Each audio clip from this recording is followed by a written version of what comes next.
کچھ مینو مرندہ شوق وسی از قلم آسیہ مرزا۔ وہ گداز دل کے ہمراہ کھڑی رہی اور بھیگی پلکوں کو جھپکنے لگی۔ پاگل لڑکی، تم حوصلہ ہار دو گی تو لالی کو حوصلہ کون دے گا؟ تم امید کا دامن چھوڑ دو گی تو دوسروں کو ساحل پہ کیسے لاؤ گی؟ حوصلہ ہی تو شاید سب کے پاس باقی رہ گیا ہے۔ باقی مگر امید کے سہارے کب تک جیا جائے؟ فقط لفظوں سے کون کب تک بہلے؟ دفتن ایک تلخی اس کے اندر تک اتر گئی۔ روشانہ نے اس کا ہاتھ جھٹک دیا اور دل آزاری سے بولی، صحرا محض خوابوں سے سیراب نہیں ہو جایا کرتے، اور دل کے اندر جب صحرا اگ آئے تو نہ یہ یادوں سے سیراب ہو سکتے ہیں نہ خوابوں سے آراستہ و پیراستہ۔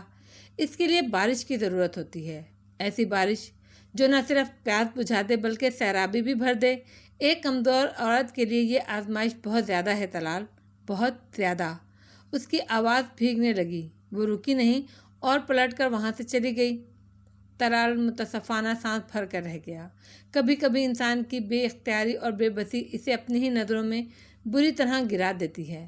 انسان بے اختیار تڑپ کر تقدیر کو دوش دینے لگتا ہے۔ طلال کا بھی یہی دل چاہ رہا تھا اور وہ لالا رخ کی تقدیر کو خوب کوسے۔ اس کی نظر مصطفیٰ خان پر پڑی۔ نظریں ملنے پر وہ جلدی سے بولا، میں جاذب کے ساتھ سیف الرحمن کے گھر جا رہا ہوں، 1-8 گھنٹے میں واپس آتا ہوں، مورے کو بتا دینا۔ اس کا لہجہ سپاٹ اور قدرے روکھا تھا۔ تیفی، وہ پلٹنے لگا تو طلال نے بڑے اضطراب میں اسے پکارا، تم جانتے ہو ہم سب یہاں کی ذہنی کرب سے گزر رہے ہیں۔ ابھی تم نے روشانہ کو دیکھا ہوگا، وہ کس قدر ٹینس ہے۔ تم اور لالا رخ جس اذیت سے گزر رہے ہو اسی نے مجھے بتایا، ورنہ لالا رخ تو شاید مجھے کبھی نہ بتاتی۔ وہ جانے کس بات کی تمہید باندھ رہا تھا۔ اپنی حماقتوں کی رودات کون خود سے سناتا ہے؟ وہ استہزائیہ انداز میں ہنس دیا اور ایک پل کی خاموشی کے بعد بولا، مجھے اس بات کی بے حد خوشی ہے کہ تمہارے اور روشانہ کے مابین جو دیوار ہماری وجہ سے کھڑی ہوئی تھی وہ گر چکی ہے اور تعلقات بحال ہو چکے ہیں۔ مگر ایک پرملال سی سانس بھرتے ہوئے اس نے لالا رخ کے کمرے کے بند دروازے پر نگاہ ڈالی۔ ہر دیوار مختلف انداز میں کھڑی ہوتی ہے طلال، اس کی بنیاد کے مختلف محرکات ہوتے ہیں۔ ضروری نہیں جو محرکات تمہارے تھے وہی ہمارے ہوں۔ کچھ دیواریں فقط حالات کی پیدا کردہ ہوتی ہیں، محض بدگمانی سے تعمیر ہو جاتی ہیں، مگر کچھ انسان کی اپنی تعمیر کی ہوئی ہوتی ہیں۔ نفرت آمیز رویوں سے دانستہ ایسی دیواریں مضبوط ہوتی ہیں۔ اس کا لہجہ سنگینی کی حد تک سنجیدہ تھا۔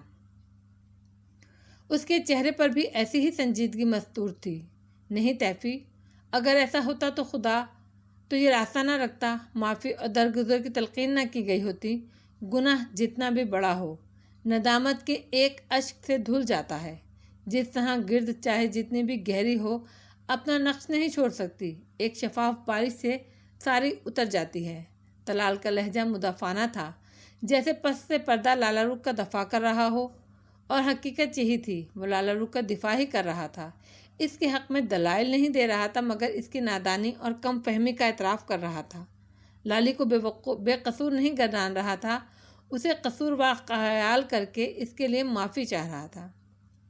مصطفیٰ خان کا دل ایک انجانے کرب سے گزرنے لگا۔ وہ جواباً چپ کی سلگتی دہکتی نظروں سے اسے دیکھتا ہوا پلٹ کر وہاں سے چلا گیا۔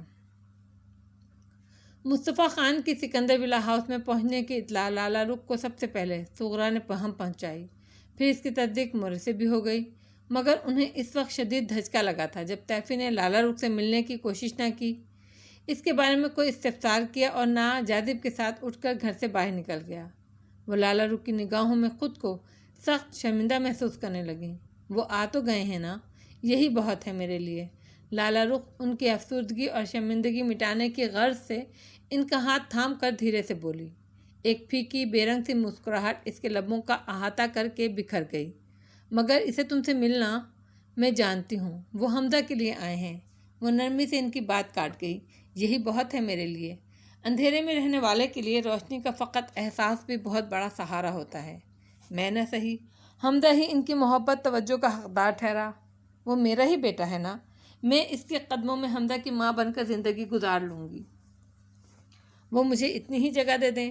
لالی، کیوں کرتی ہو ایسی باتیں؟ مورے کا دل سینے میں ٹکڑے ٹکڑے ہونے لگا۔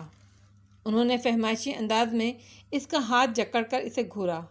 خبردار جو کبھی اس طرح کی بات کی، تم کوئی گری پڑی نہیں ہو، تمہاری جگہ اگر دل میں نہیں ہے تو قدموں میں بھی نہیں ہے، سمجھی تم؟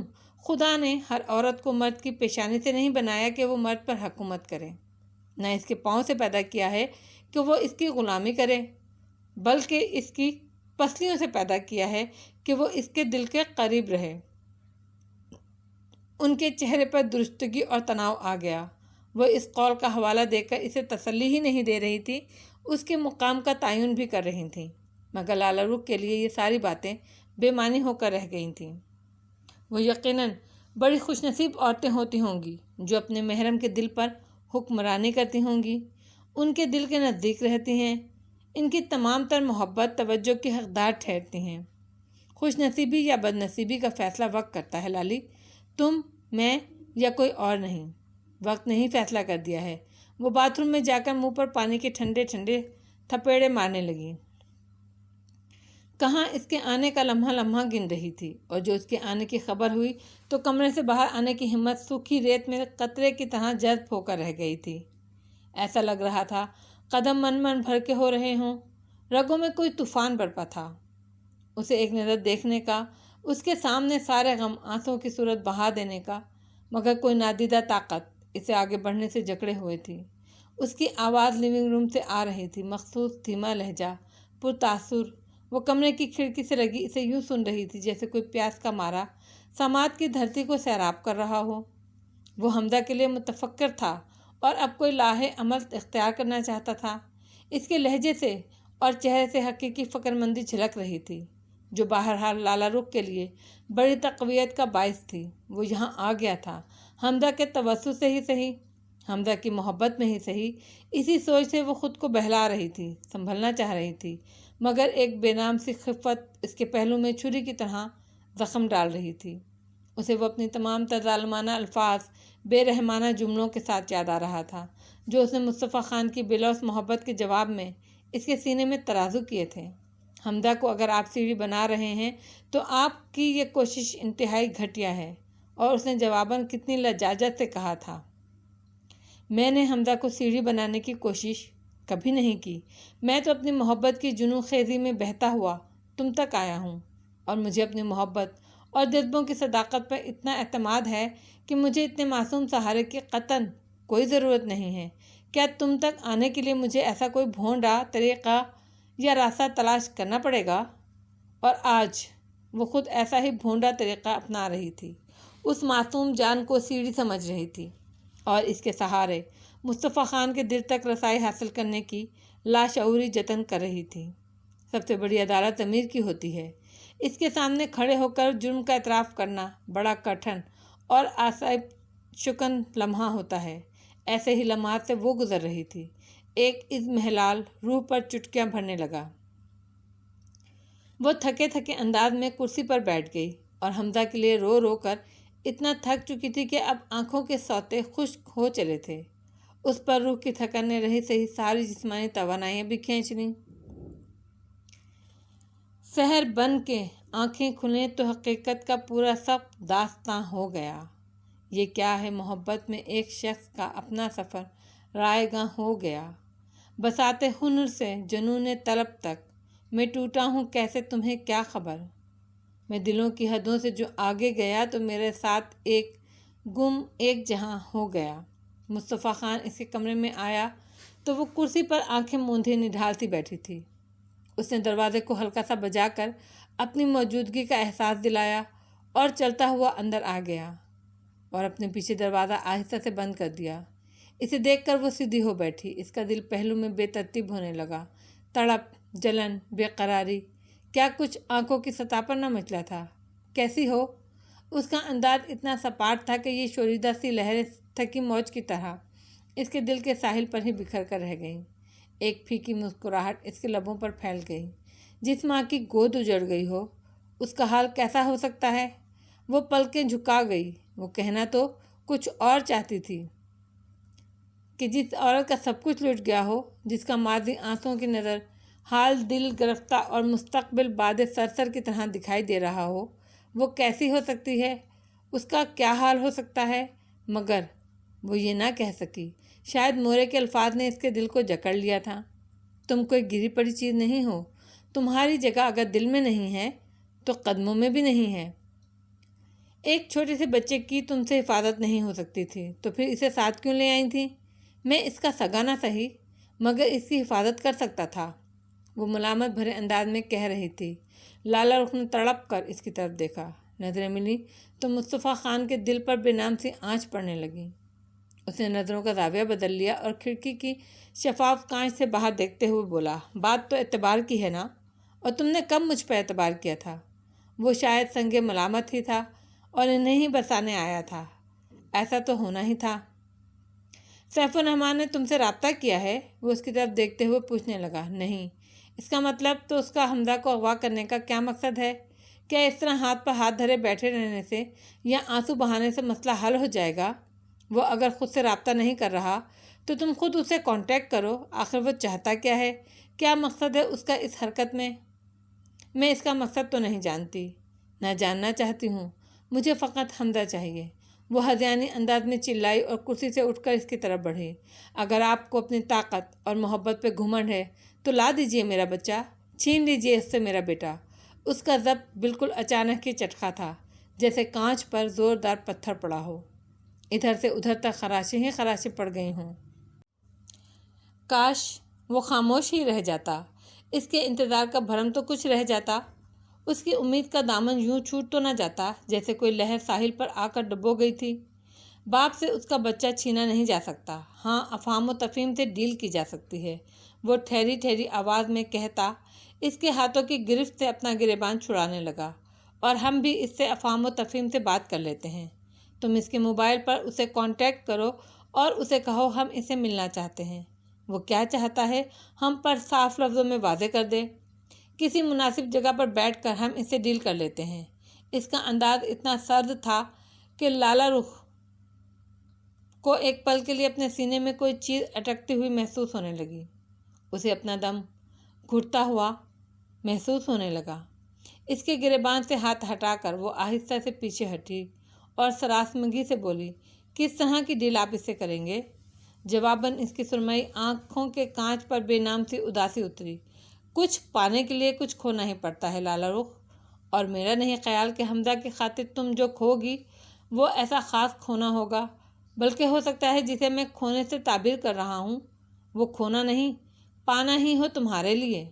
بیل کی آواز ہوئی۔ مصطفیٰ خان اپنی بات ختم کر کے فون کی طرف متوجہ ہو گیا۔ اس نے لالا رخ کے چہرے پر پھیلتے زرد سایوں کو دیکھا ہی نہیں، انجان بن گیا اور ریسیور اٹھا لیا۔ دوسری طرف سے اتفاق سے سیف الرحمن ہی تھا۔ اس نے اس کی آواز پہچانتے ہی ریسیور بڑی سریعت سے لالا رخ کی طرف بڑھا دیا۔ سیف الرحمن کا فون ہے، اس سے کہو وہ جو چاہتا ہے ہم ماننے کو تیار ہیں۔ وہ فوری طور پر تم سے ملے، اور ماؤتھ پیس پر ہتھیلی رکھ کر دبی زبان میں اس سے بولا۔ لالا رخ نے اپنے بکھرتے ہوئے حواس سنبھالتے ہوئے ریسیور پر اپنی گرفت مضبوط کر لی۔ وہ مصطفیٰ خان کے ساتھ سیف الرحمن کی بتائی ہوئی جگہ آئی تھی۔ یہ ایک مقامی پارک تھا جہاں شام کے وقت لڑکوں کی اچھی خاصی تعداد فٹ بال میچ دیکھنے کو جمع ہو جاتی تھی۔ وہ دونوں داخلی دروازے سے قدرے فاصلے پر نسبتاً پرسکون سنسان گوشے میں رکھے بینچ پر بیٹھے تھے۔ اس طرح کے پارک میں ہر داخل ہونے والا ان کی نگاہ میں آ سکتا تھا۔ بیٹے سے ملنے، اسے وجود میں بھرنے کی تڑپ لالا رخ کے چہرے سے جھلکی پڑ رہی تھی۔ سیف الرحمن کا انتظار اسے بڑا صبر آزما اور اعصاب شکن لگ رہا تھا۔ ایک ایک لمحہ گویا صدی بن کر گزر رہا تھا۔ دل چاہ رہا تھا وقت پڑ لگا کر اڑنے لگے اور شام کے 5 بج جائیں، مگر 5 بجنے میں ابھی پورے 15 منٹ باقی تھے۔ وقت کو اتنا سسک کر گزرتے اس نے کبھی نہیں دیکھا تھا جتنا آج گزر رہا تھا۔ اس کی بے قرار نظریں مصطفیٰ خان کی کلائی پر بندھی گھڑی پر جمی تھیں، جس کی سوئیوں سے اس کا دل ہم آہنگ تھا۔ بڑے بے اختیارانہ انداز میں مصطفیٰ خان نے اس کا ہاتھ اپنے ہاتھ میں لے لیا۔ سفید یک بستہ ہاتھ اس کے دل کی حالت کا غماز تھا۔ وہ اسے ہلکے ہلکے تھپکنے لگا۔ اگر وہ نہ آیا تو ایک ہی خدشہ کانٹے کی طرح اس کے دل کو چھید رہا تھا۔ اس کا تسلی آمیز لمس اسے پگھلانے لگا، اور اس سارے وقت میں یہ پہلا ٹھنڈا میٹھا تاثر تھا۔ آنسو اس کی آنکھوں کی سطح پر کرسٹل کے موتیوں کی طرح چمکنے لگے۔ مگر وہ پلکوں کو جھپک کر انہیں پرے دھکیل گئی۔ نہیں، وہ ضرور آئے گا۔ اسے حمزہ سے ہمیشہ یقیناً کوئی لگاؤ نہیں ہے۔ وہ اسے اپنے پاس رکھ کر کیا کرے گا؟ اسے تو بس اپنا مقصد پورا کرنا ہے۔ اس نے آہستگی سے لیے ہوئے اس کا ہاتھ نرمی سے دبا کر چھوڑ دیا اور اسے یوں دیکھنے لگا جیسے کوئی اپنے ہاتھ سے اپنی بے حد متاع قیمتی چیز کو کھونے جا رہا ہو اور اس کو کھو دینے کے احساس سے چور ہو کر اسے تک رہا ہو۔ مگر یہ ہیجان لمحہ بھر کے لیے ہی تھا۔ اس نے نظروں کا زاویہ بدل لیا، اس احساس کی لو نیچی کر لی اور بے مہری سے رخ پھیر کر پارک کے انٹرس کی جانب دیکھنے لگا۔ حقیقت یہ تھی کہ جتنی شدت سے لالہ رخ سیف الرحمن کی منتظر تھی، اپنے بچے کو دیکھنے کا لمحہ گن رہی تھی، وہ اتنا ہی ہر گزرتے لمحے کے ساتھ اپنے دل میں بے عنوان سی وحشت محسوس کر رہا تھا۔ وہ ایسے لمحے تیزی سے گزرتے لگ رہے تھے اسے۔ وہ بڑی بے بسی کے ساتھ لمحات کو یوں ہی اچھلتے بھاگتے دیکھ رہا تھا۔ سیف الرحمن کی گاڑی پارک کے دائیں طرف والے فٹ پاتھ پر آ کر لگی تو لالہ رخ بے اختیار بے تابانہ بینچ سے اٹھنے لگی، مگر اس نے ہاتھ کے خفیف سے دباؤ سے اسے وہیں روک لیا۔ وہ مجروح پرندے کی طرح فقط پھڑ پھڑا کر رہ گئی۔ سیف الرحمن گاڑی لاک کر کے ادھر ادھر نظر دوڑانے لگا۔ جب وہ ان دونوں پر اس کی نگاہ پڑی تو بڑے بڑے ڈگ بھرتا اسی گوشے کی طرف چلا آیا۔ مصطفیٰ خان اس کے استقبال کے لیے لکڑی کے بینچ سے کھڑا ہو گیا۔ سیف الرحمن کے قدم اس سے چند قدم کے فاصلے پر ٹھٹک گئے۔ اس کی نظریں اس کے دلکش سراپے پر جم گئیں۔ وہ پہلی بار مصطفیٰ خان کو دیکھ رہا تھا۔ حسد، رقابت، نفرت کی ایک تیز لہر اس کے دل کے گوشے سے اٹھی اور اس کے چہرے کے زاویوں میں ایک کھچاؤ کی صورت پھیل گئی۔ مصطفیٰ خان کی نظریں بھی جائزہ لینے والے انداز میں اس پر جمی تھیں۔ پستئی رنگ کے ٹراؤزرز اور وائٹ شرٹ میں وہ ایک معقول شکل و صورت کا آدمی تھا۔ اس کی پیشانی پر پڑے آڑے تیرچھے بل اسے ایک خر دماغ وسیلہ اور قدرے احمق ظاہر کرتے تھے۔ اس کی آنکھوں کے گرد پھیلے حلقے اور چہرے پہ بڑی ہوئی شیو اس کی مسلسل ذہنی دباؤ کی غماز تھی۔ وہ خر دماغ، وسیلہ اور منتقم مزاج آدمی نہ ہوتا تو یقیناً آج ایک کامیاب اور بھرپور زندگی گزار رہا ہوتا۔ وہ مصطفیٰ خان کو یکسر نظر انداز کر کے لالہ رخ کی طرف بڑھنا چاہ رہا تھا، مگر وہ اس کی راہ میں کھڑا تھا۔ وہ جدبز ہو کر رہ گیا۔ وہ لالہ رخ پر کوئی استحقاق نہیں رکھتا تھا۔ اسے یوں کھڑے دیکھ کر یہ احساس اسے پست کرنے لگا۔ حمزہ کہاں ہے؟ اسے ساتھ کیوں نہیں لائے ہو تم؟ لالہ رخ حمزہ کو نہ پا کر پھٹ پڑی۔ اس کا بس نہیں چل رہا تھا وہ سیف الرحمن کا منہ نوچ لے، اسے پتھر اٹھا اٹھا کر مارے۔ اس نے 3 دن سے اسے جس اذیت میں رکھا ہوا تھا اس سے کہیں زیادہ اذیت اس دے رہا تھا۔ وہ بہت آرام سے ہے، تمہیں اس کی فکر کرنے کی ضرورت نہیں ہے۔ اس کا جواب لالہ رخ کے لیے تھا، مگر اس کی نظریں مصطفیٰ خان پر جمی تھیں۔ پھر نفرت سے رخ موڑتے ہوئے بولا، لالہ رخ، اس شخص سے کہو یہ ہمارے درمیان سے ہٹ جائے۔ اس سے میرا کوئی واسطہ نہیں ہے۔ جو باتیں ہوں گی وہ تمہارے اور میرے درمیان ہوں گی، اس لیے کہ حمزہ ہم دونوں کا بیٹا ہے۔ اس کا لہجہ ذہن میں بجھا تھا، جیسے وہ اپنے اندر کے کسی ابال کو، اشتعال کو دبا رہا ہو۔ میں یہاں تم سے کوئی بات کرنے نہیں آئی ہوں، مجھے فقط حمزہ چاہیے اور میں اپنے بچے کو ہی لینے آئی ہوں۔ وہ اپنی ڈھلکی چادر جسم کے گرد اچھی طرح لپیٹ کر مصطفیٰ خان کے پہلو میں آ کر کھڑی ہو گئی۔ وہ اسے اپنے طور پر جتا دینا چاہتی تھی کہ اس کا اس سے اب کوئی بھی واسطہ تعلق نہیں ہے۔ وہ مصطفیٰ خان کی عزت ہے۔ کہاں ہے میرا بچہ؟ کہاں رکھا ہے اسے تم نے؟ دیکھو سیف الرحمن، میرے ضبط کا امتحان نہ لو۔ یہ تم سے نامانوس ہے، خوفزدہ ہے۔ اسے کیوں اذیت دے رہے ہو؟ اس نے کیا بگاڑا ہے تمہارا؟ وہ بولتے بولتے یکدم رو پڑی۔ اتنے انتظار کے بعد بھی بیٹے کی جھلک تک نہیں دکھائی دی تھی۔ اس کی ترستی آنکھیں اور سہار نہ سکی۔ کتنے ظالم ہو تم! ایک بچے کو انتقام کی بھیٹ چڑھا رہے ہو، اس سے اس کی ماں چھین کر۔ تم اس کے سوائے نفرت کے کچھ بھی نہیں کر پا سکو گے۔ بولو، جواب دو، کہاں ہے میرا بچہ؟ میں نے کہا نا، وہ بہت آرام سے ہے۔ جھوٹ بولتے ہو تم، وہ آرام سے نہیں ہو سکتا۔ وہ تم سے نفرت کرتا ہے۔ وہ ہذیانی انداز میں اس کی طرف لپکی کہ مصطفیٰ خان نے جلدی سے آگے بڑھنے سے روک دیا۔ تیفی، یہ جھوٹ بولتا ہے، میرا بیٹا اس سے مانوس نہیں ہے، وہ اس سے خوف زدہ ہے۔ اس کو دیکھ کر ایک بار پہلے بھی بیمار پڑ گیا تھا، بڑی مشکل سے سنبھالا تھا۔ اس نے میرے بچے کو اذیت میں رکھا ہوا ہے، یہ ظالم ہے، بے رحم ہے۔ شٹ اپ، وہ میرا بیٹا ہے، میرا خون ہے، اسے ہمیشہ میرے پاس ہی رہنا ہے۔ اگر ابھی نامانوس ہے تو ہو جائے گا مانوس، وہ بگڑ کر بولا۔ پھر قدرے استہزائیہ آمیز مسکراہٹ کے ساتھ اس کی آنکھوں میں براہ راست جھانکتے ہوئے بولا، آخر تم بھی تو مجھے چھوڑ کر اب خوش ہو، اس اجنبی سے مانوس ہو چکی ہو، وہ تو پھر بھی میرا بچہ ہے۔ اور اس کا جملہ ادھورا رہ گیا۔ مصطفیٰ خان اس کا بازو پکڑ کر اسے ایک طرف کرتے ہوئے بولا، میرا خیال ہے ان جلی کٹی باتوں میں وقت ضائع کرنے کے بجائے کسی معقول جگہ بیٹھ کر معقول انداز میں ہمیں بات کر لینی چاہیے۔ اس کا لہجہ دبنگ اور حکمیہ تھا۔ سیف الرحمن تل ملا کر رہ گیا۔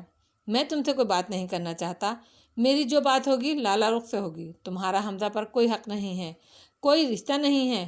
وہ حقیقتاً اس کے دبنگ لہجے سے معروف ہو گیا تھا، مگر ظاہر نہیں ہونے دیا۔ اسے تم اپنی مجبوری سمجھ لو، اس لیے کہ تم اب لالا رخ پر کسی طرح کا استحقاق نہیں رکھتے۔ اس لیے جو باتیں ہوں گی تمہارے اور میرے درمیان ہوں گی۔ قانوناً اور شرعاً تم یقیناً حمزہ کے باپ ہو، مگر میں لالا رخ کا شوہر بن کر اس وقت تمہارے سامنے کھڑا ہوں، اور جہاں تک حق کی بات ہے تو تم حقوق کی بات مت ہی کرو تو اچھا ہے۔ تم پر بہت سے حقوق واجب الادا ہیں، سو یہ باتیں رہنے ہی دو۔ کس پر کس کا حق ہے یا نہیں ہے، وہ لکڑی کے بنے بینچ کی طرف بڑھ گیا اور لامحالہ سیف الرحمن کو اس کی پیروی کرنا پڑی، جبکہ لالا رخ مصطفیٰ خان کو شکایتی نظروں سے دیکھ رہی تھی۔ وہ چاہتی تھی وہ سیف الرحمن کا منہ بگاڑ دے، اس کا گریبان پکڑ کر اس کی پٹائی کرے، اس سے حمزہ کا مطالبہ کرے، مگر وہ افہام و تفہیم سے باتیں کرنے کا مشورہ دے رہا تھا۔ کوئی اس کے ممتا بھرے دل کو دیکھتا، اس کی طرف کو محسوس کرتا۔ ذہنی تھکن نے اسے بری طرح ڈھال کر دیا تھا۔ وہ لکڑی کے بنے بینچ پر ایک دوسرے کے مقابل بیٹھ گئے۔ میں یہاں تم سے کوئی قانونی یا شرعی زبان میں فصیح و بلیغ باتیں کرنے نہیں آیا، میں تو فقط حالات کا جائزہ لیتے ہوئے دو ٹوک بات کرنا چاہتا ہوں، جسے تم میرا فیصلہ بھی سمجھ لو۔ ہاں اب بتاؤ تم کیا چاہتے ہو؟ حمزہ کو اس طرح چھین لینے کا کیا مقصد ہے تمہارا؟ مصطفیٰ خان نے نظریں سیف الرحمن کے چہرے پر گاڑ دیں۔ اس کے لہجے میں ایسی سرد مہری تھی جیسے اس کے چہرے پر دکھائی دے رہی تھی۔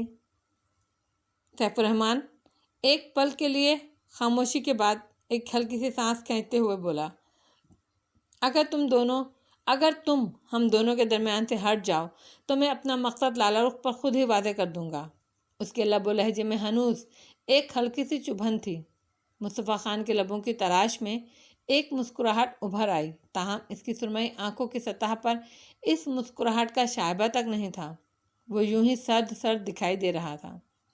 تمہارا مقصد تمہارے جملے سے از خود واضح ہو ہی چکا ہے، بلکہ مجھ پر بہت عرصہ ہوا واضح ہو چکا ہے۔ یہ کہتے ہوئے اس نے ایک اچھی نظر لالا رخ پر ڈالی اور ایک پل توقف کرنے کے بعد بولا، یوں بھی میرا تم دونوں کے درمیان رہنا اب بیکار ہے۔ میں خالص اور شفاف چیزیں پسند کرتا ہوں، خصوصاً محبت میں ناخالص احساس ہونا بڑا ہی تکلیف دہ ہے۔ بات یہ ہے سیف الرحمن کہ بہت سے قدم انسان جذبات میں اٹھا لیتا ہے، مگر جب جذبات کا طوفان تھمتا ہے تو سوچنے کا عمل شروع ہو جاتا ہے، اور تب بہت سے نقصانات اور زیاں کا احساس ستانے لگتا ہے، پچھتاوے بے چین کرنے لگتے ہیں۔ اور یہ یقیناً بڑا اتفاق ہے کہ ہم تینوں ہی اپنے اپنے دائرے میں پچھتا رہے ہیں، بے چین ہیں، مضطرب ہیں، بہت کچھ کہنے کے باوجود کچھ نہ کر سکنے کی بے بسی میں مبتلا ہیں۔ سیف الرحمن ذرا سا چونکا اور قدرے الجھ کر نئے سرے سے گویا مصطفیٰ خان کا سرتاپا جائزہ لیتے ہوئے بولا، عجیب بات ہے، تم بھی پچھتاوے کی بات کر رہے ہو، بے بسی اور بے اختیاری کی بات کر رہے ہو۔ وہ اس کی آنکھوں میں براہ راست جھانک رہا تھا، جیسے اس کی بات کا یقین کرنا چاہ رہا ہو، مگر وہاں نہ درستی تھی، نہ طنز، نہ تحقیر آمیزی، فقط ایک سرد سی کیفیت تھی۔ اس نے جواباً ایک پرملال سی سانس بھری اور سر جھٹکتے ہوئے بولا، اگر میں درمیان سے ہٹ جاؤں تو تم حمزہ کو لالا رخ کے سپرد کر دینے پر تیار ہو؟ میرا خیال ہے ایسا ممکن ہے۔ سیف الرحمن بلا تعمل سر ہلانے لگا۔ اس کے چہرے پر یک بیک چمک لہرانے لگی تھی، جیسے یہ بات اس کے لیے بہت ہی خوشگوار ثابت ہوئی ہو۔ یہ آپ لوگ کیسی باتیں کر رہے ہیں؟ لالا رخ یکدم وحشت زدہ ہو کر چیخ پڑی۔ مصطفیٰ خان کا یہ بے مہر اور سرد انداز پہلے ہی اس کے دل کو جکڑ رہا تھا، اس کا خون چوس رہا تھا۔ اس پر متضاد اس کی باتیں زیادہ الجھائے دے رہی تھیں۔ ہم یہاں جن باتوں کے لیے آئے ہیں وہی باتیں کر رہے ہیں، وہ بظاہر دھیمے لہجے میں بولا، مگر اس میں ملامت نام کو نہ تھی۔ اس کے لبوں پر ایک خفیف سی مسکراہٹ پھیل کر معدوم ہو گئی تھی۔ میں تمہیں فقط حمزہ ہی نہیں، تمہاری خوشیاں بھی لوٹانا چاہتا ہوں، وہ ساری خوشیاں جن سے تم محروم کر دی گئی ہو۔ جو میری مٹھی میں نہیں تھیں سیف الرحمن کی مٹھی میں ہی رہ گئی تھیں۔ کیا مطلب؟ لالا رخ کا اٹھا ہوا سر ایک پل کے لیے اسی زاویے پر رہ گیا۔ وہ الجھی ہوئی نظروں سے مصطفیٰ خان کو دیکھنے لگی، جس کے چہرے پر اتنی سرخی تھی لگ رہا تھا ابھی خون چھلک پڑے گا۔ یہ شاید کسی اندرونی خلفشار اور ضبط کی غماز تھی۔ ویری سمپل، میں درمیان سے ہٹ جاتا ہوں۔ اس نے گویا اس کے اعصاب پر بغیر ہیل و حجت دھماکہ کر دیا، اور وہ ساری تلافی ممکن ہو جائے گی جو میری موجودگی میں ناممکن بنی رہے گی۔ تمہیں نہ صرف تمہارا بیٹا مل جائے گا بلکہ تم اور سیف الرحمن۔ ایک بار پھر چپ ہو جاؤ، خدا کے لیے چپ ہو جاؤ، آگے ایک لفظ بھی مت کہنا۔ وہ اس کی بات کا مفہوم جان کر تھرا اٹھی، اور دکھ، بے یقینی اور صدمے سے اسے دیکھتے ہوئے سر جھٹکتے ہوئے بینچ سے اٹھی مگر لڑکھڑا گئی، اور جلدی سے بینچ کی کھردری سطح پر ہاتھ رکھ کر خود کو سنبھالنا چاہا، مگر لگ رہا تھا زمین اور آسمان سب آنکھوں کے آگے گھوم رہے ہیں۔ اس کے گمان میں بھی نہیں تھا کہ مصطفیٰ خان کے منہ سے اگلے لمحے اس طرح کے جملے ادا ہوں گے جو اس کی روح کو آنے واحد میں چھید کر رکھ دیں گے، کھڑے کھڑے اسے بھسم کر دیں گے، اس کے اعصاب کو توڑ پھوڑ کر رکھ دیں گے۔ احساس ذلت سے کتنی دیر تک وہ کسی بھی رد عمل کے قابل نہ رہی، بس تحیر آمیز بے یقینی سے مصطفیٰ خان کو دیکھنے لگی، جسے اب تک زندگی سمجھ رہی تھی۔ وہ موت کا پیغام بن کر چلا آیا تھا۔ یہ الفاظ سیف الرحمن کے منہ سے سن کر مجھے دکھ نہ ہوتا، مگر تمہارے منہ سے سن کر مجھے اپنی ان تمام بیتی گھڑیوں اور گزرے شب و روز پر تاسف ہونے لگا ہے جو تمہارے انتظار میں سلگ کر گزارے ہیں۔ تم مصطفیٰ خان، تم مجھے اس طرح دل کرنے والے کون ہوتے ہو؟ مجھے اپنے فیصلوں کی تلوار سے قتل کرنے والے کون ہوتے ہو؟ بولو۔ شیشہ دل پر اتنی زور سے پتھر لگا کہ کرچیاں اندر ہی اندر بکھر کر لہو لہان کرنے لگیں۔ میرے حق میں فیصلہ کرنے کا اختیار تمہیں کس نے دے دیا ہے؟ میری زندگی کو تماشا بنانا چاہ رہے ہو؟ میں تمہاری بیوی ہوں، عزت ہوں، کوئی مویشی ڈنگر نہیں ہوں۔ جہاں دل چاہو، جہاں گھاٹ چاہو مجھے لے جا کر باندھ دو، جس طرح چاہے ذبح کر دو۔ اپنی مرضی کے فیصلے مجھ پر تھوپنے والے کون ہو تم؟ وہ اس پل اس بات سے یکسر بے پرواہ ہو گئی تھی کہ وہ کھلے پارک میں کھڑی ہے۔ اسے لوگوں کی قطعی پرواہ نہیں رہی، مصطفیٰ خان کی پرواہ نہیں رہی۔ وہ صدمے سے پاگل ہو رہی تھی، اذیت سے مر رہی تھی۔ تمہیں تو اپنے خاندانی وقار، آن بان پر بڑا مان تھا۔ روایتوں کی پاسداری اور غیرت کے نام پر قتل کرنا تو تم خاندانی لوگوں کا شیوا ہے۔ اب کہاں گیا وہ وقار، وہ آن بان؟ اپنے گھر کی عزت کو دوسروں کی جھولی میں ڈالتے ہوئے تمہاری غیرت پہ کوئی حرف نہیں آیا مصطفیٰ خان؟ تمہارا وقار ایسی گری ہوئی باتوں سے مجروح نہیں ہوا؟ تمہارا خاندانی عظمت اور آن بان پر حرف نہیں آیا؟ اس سے بہتر ہوتا تم مجھے غیرت کے نام پر قتل کر دیتے، گولی سے اڑا دیتے، اپنے ہاتھوں سے گلا گھونٹ دیتے، مگر ایسا ذلت آمیز سودا تو نہ کرتے، اپنے وقار کی دھجی تو نہ کرتے، یوں میری نظروں میں نہ گرتے۔ یہ صورتحال ان دونوں کے لیے یقیناً سٹپٹا دینے والی تھی۔ اس کی آنکھوں سے آنسو چشمے کی طرح ابل رہے تھے۔ کاش تم یہاں نہ آتے، کچھ تو بھرم رہ جاتا۔ میں اپنی ہی نادانیوں، کوتاہیوں کی لگائی ہوئی آگ میں سلگتی رہتی، مگر میرا یقین، میری امید یوں ریزہ ریزہ تو نہ ہوتی۔ تمہاری محبت کا کچھ تو بھرم رہ جاتا، میں خوش فہمیوں میں کچھ اور جی لیتی۔ وہ اسے گھائل نظروں سے دیکھ رہی تھی کہ مصطفیٰ خان کا چہرہ جل رہا تھا۔ اس کے لہجے کی دلگیری اور مجروح انداز اس کی روح پر کوڑے برسانے لگے۔ اس کا رواں دکھ تعصف آمیز بے یقینی سے لرزتا ہوا مصطفیٰ خان پر مرکوز تھا، اور اس کی آنکھوں کی دہکتی سلگتی بے یقینی مصطفیٰ خان کی روح کو چیرے دے رہی تھی۔ وہ اس کی آنکھوں کی اس چھلکتی وحشت سے نگاہیں کترا گیا۔ اس کے گمان میں بھی نہیں تھا کہ حالات یوں پلٹا کھا جائیں گے۔ اس کا رد عمل اس قدر ہذیانی اور ہیجانی ہوگا۔ یاد رکھو، مجھے حمزہ کے بدلے ایسی ذلت ہرگز گوارا نہیں۔ میں اپنے بچے کو اپنی عزت پر قربان کرتی ہوں۔ لے جاؤ سیف الرحمن، لے جاؤ میرے بچے کو تم، مگر خدا کے لیے تم دونوں مجھے میرے حال پر چھوڑ دو۔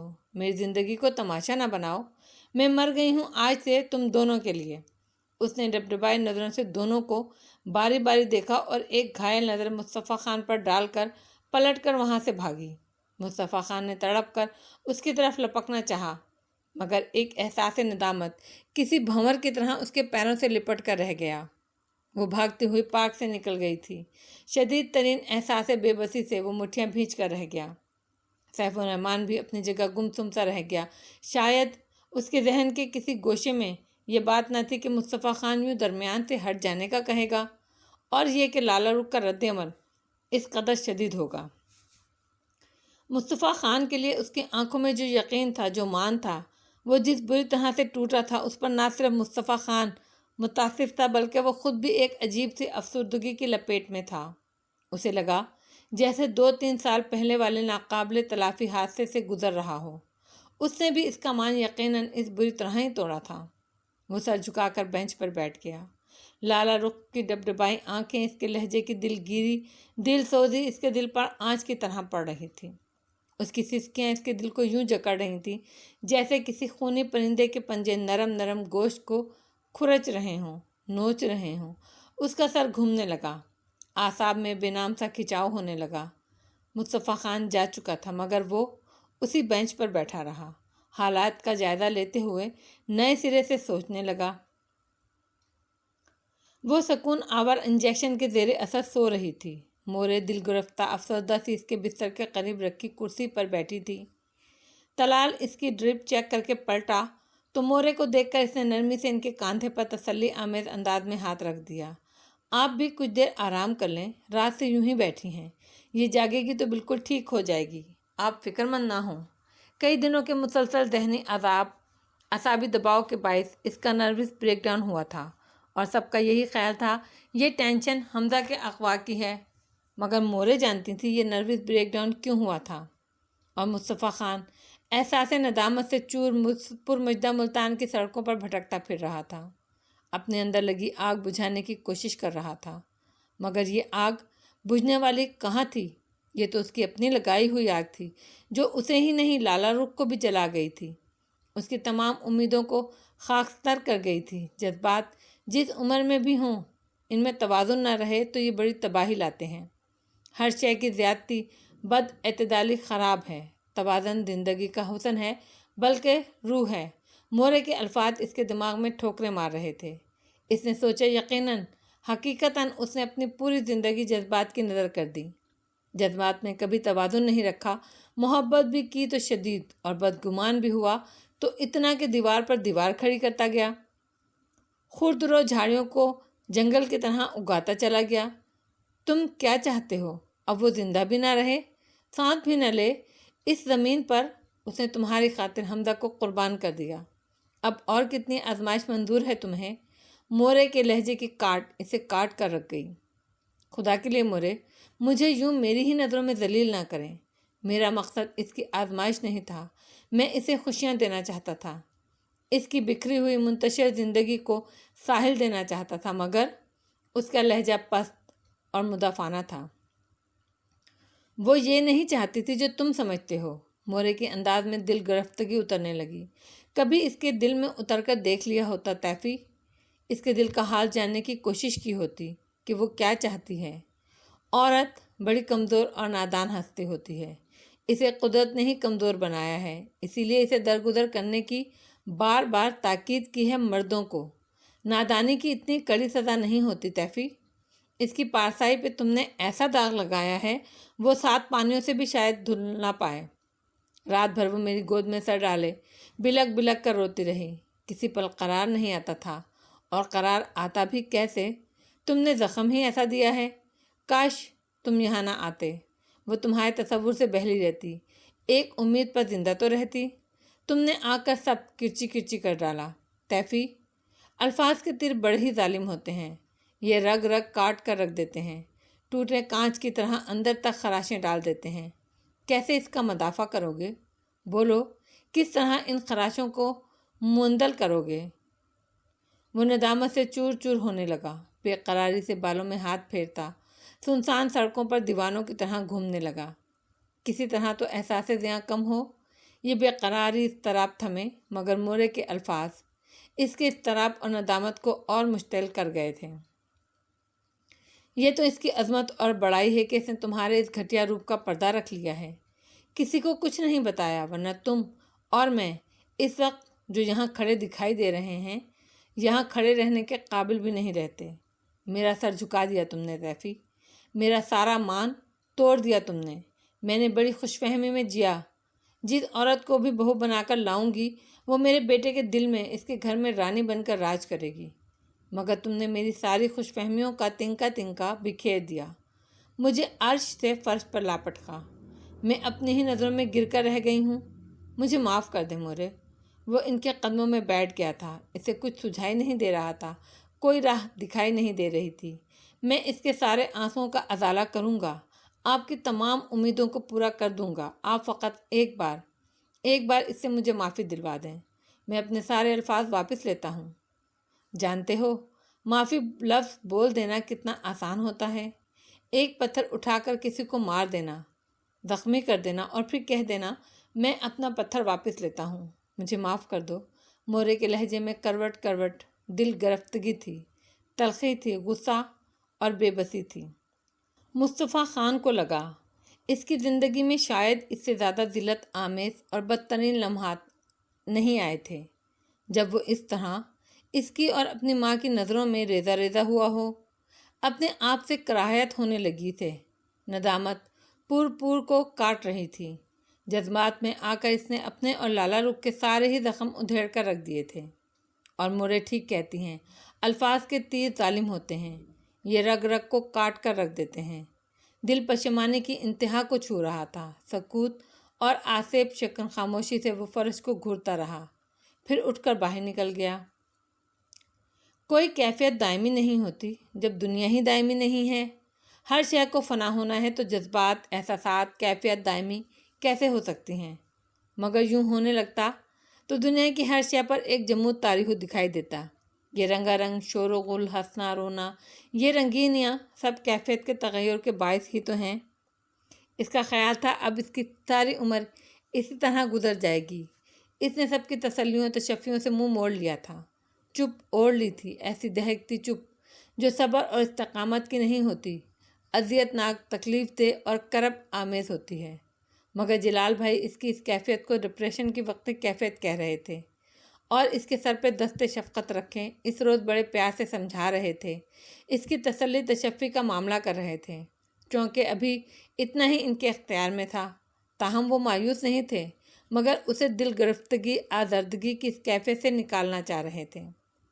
مگر انہیں کیا پتا الفاظ زہر بھی ہوتے ہیں اور تریاق بھی، مگر جو زہر اس کی رگ رگ میں مصطفیٰ خان نے اتارا تھا اس کا تریاق اس طرح کہاں ممکن تھا؟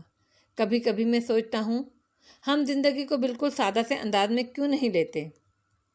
جو لیتے ہیں وہ میری نظر میں بہت سمجھدار، مطمئن اور قانع قسم کے لوگ ہوتے ہیں، یعنی جس طرح تقدیر نے رکھا ہے وہ رہیں گے۔ اور کتنی کم عقلی کی بات ہے، ہمارے اس طرح لینے یا نہ لینے سے زندگی کو کوئی فرق نہیں پڑتا۔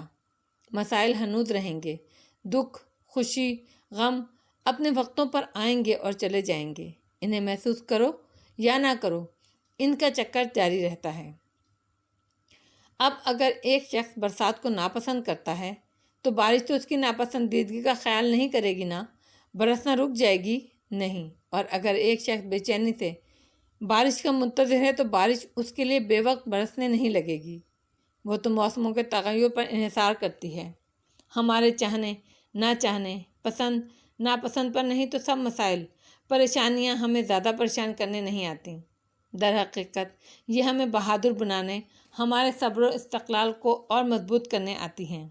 مصطفیٰ خان کی نگاہیں اس پر جمی تھیں، جبکہ وہ گلاس وال سے لگی باہر کے مناظر پر خالی نگاہیں جمائے کھڑی جلال بھائی کی باتیں سن رہی تھی، اور سن بھی رہی تھی یا نہیں۔